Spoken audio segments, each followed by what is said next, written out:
smallholder farmers, but to talk about cannabis. And I would also like to thank organizations and individuals like UFSN, Simon Spearing, um, Ricky Stone, and others that have fought to stop the spraying of glyphosate on rural communities in places like the Transkei or former Transkei, and continue to fight communities' rights in the industry.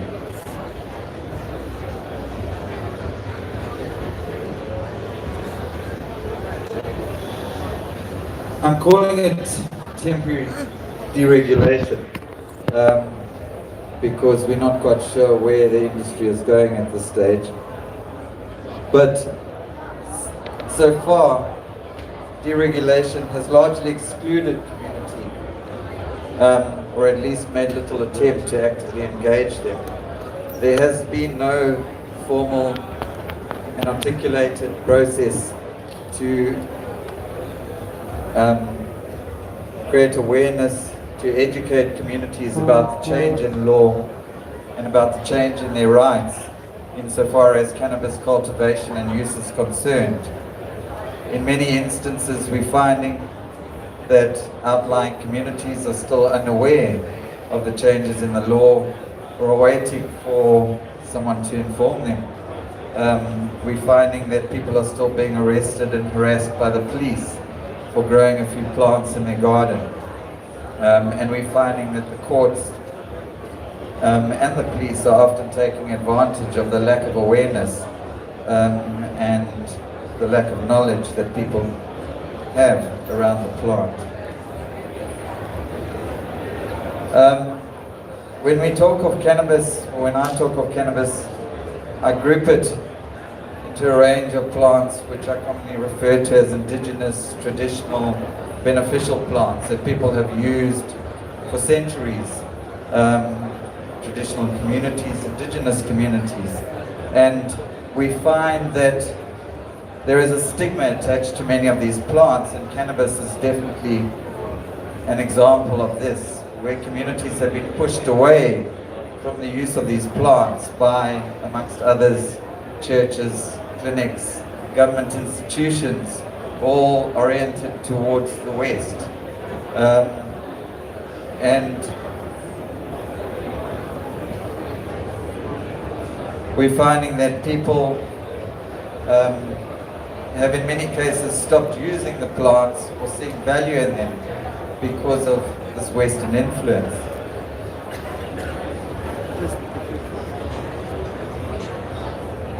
In many cases, these plants have constituted what we see as a very vital spiritual, cultural and nutritional role for these communities. And we're seeing now that the West is only recently starting to discover the real value of these plants. I talk of discoveries by those that count, because in many cases the knowledge of indigenous communities is not taken into consideration. New discoveries with plants are often not taken back to communities. Research and development with the plants and the commercialization of them often excludes those communities that have used them for so long. A couple of examples I'm going to refer to: Bulbine natalensis, Bidens pilosa, and Hoodia. Bulbine natalensis was recently found to have testosterone enhancing qualities. The Medical Controls Council jumped all over it, started putting out circulars warning people not to use non-pharmaceutical testosterone enhancing drugs, as they call it. And yet when you speak to the Nyangas, if anyone bothers to ask, they will tell you that they have been using the plant for centuries for what they term to give men power.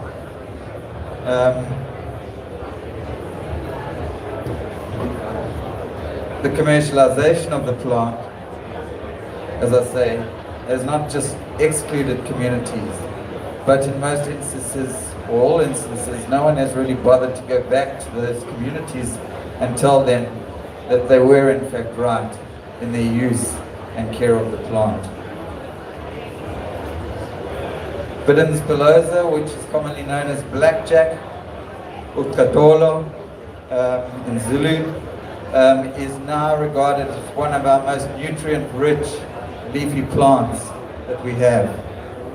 Again, being grown commercially, exported to European health shops, and in our rural communities is largely regarded as a poor people's plant, something that people only use because they don't have money to buy Western food from the shop. Western food that comes with a range of Western ailments too. And then the hudia, which I think many people know about, which is commercialized by CSIR, sold to pharmaceutical companies overseas, sold back to Unilever, and then ran into problems because it turned out to be fairly toxic. We like to refer to it as a plant that refused to be commercialized. And now cannabis.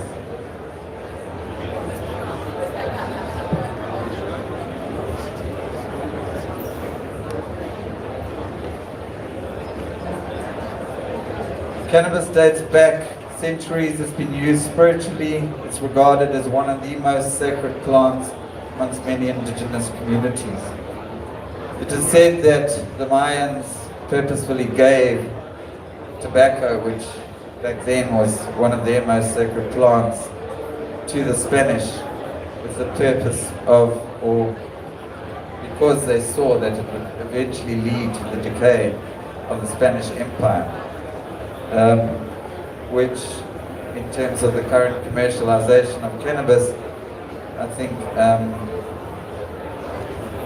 is a good lesson for us to think of.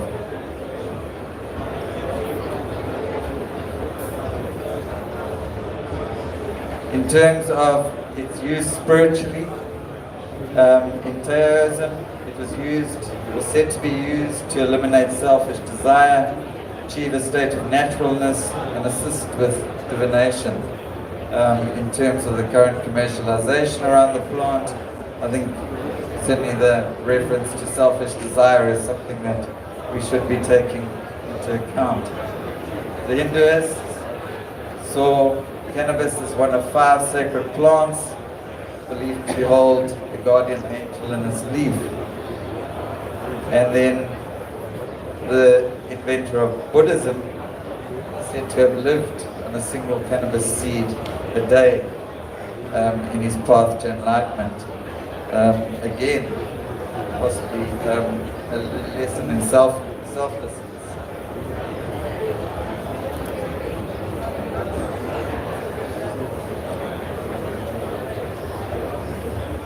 I'm not sure if any of you read Kevin Bloom. He writes extensively about climate change, amongst other things.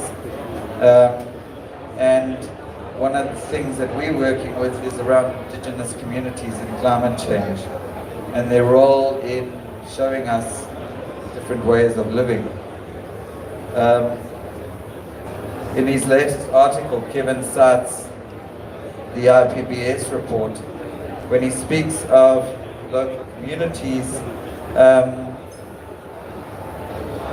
and the lack of consideration given to their knowledge systems and to their desired future development pathways.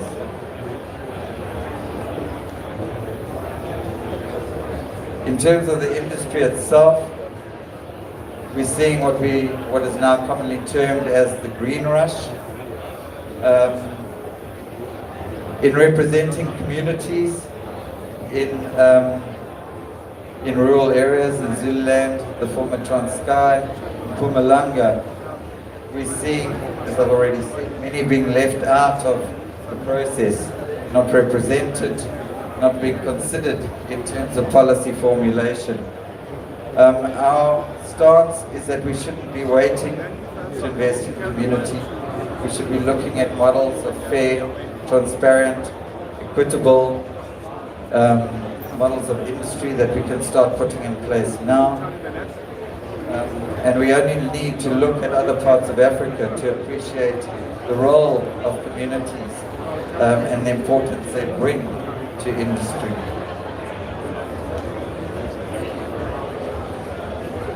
The Zimbabwe tobacco industry in 2008, because of the land reformation process, the tobacco crop bottomed out to 48 million kilograms, which was 21% of previous production.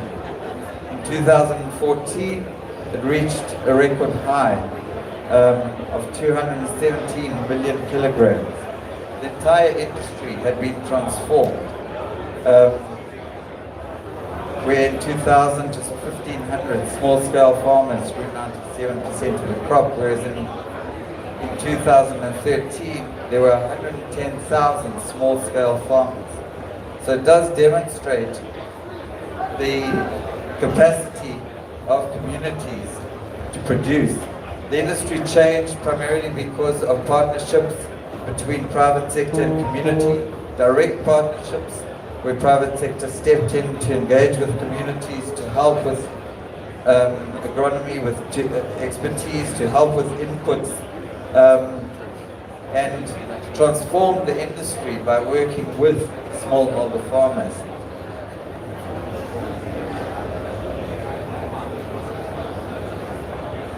And then the Tanzanian maize milling industry gives us an example of small-scale manufacture, small-scale industry that starts from the farmer up.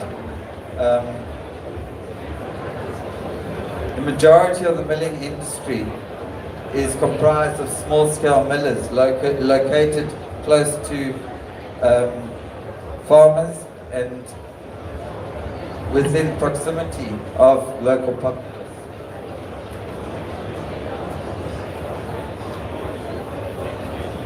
And I think we just need to look at our own country to understand the costs of exclusion, disparity, and inequality, and the need to start engaging communities more in what we're doing, and especially something like this, which is a new industry.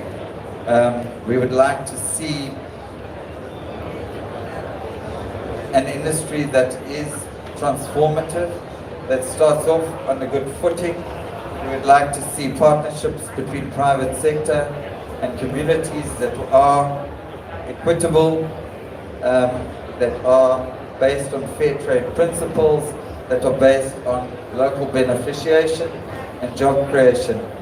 And we would like to see an engagement happening across the ground where we can put together partnerships between private sector and community. If any of you are interested in what we do, our stall, as I said, is over there. We work across the country. We work a lot with agro-processing initiatives in setting up models that are equitable. We work a lot with facilitating partnerships with community and private sector. Thank you for your time. Thank you very much.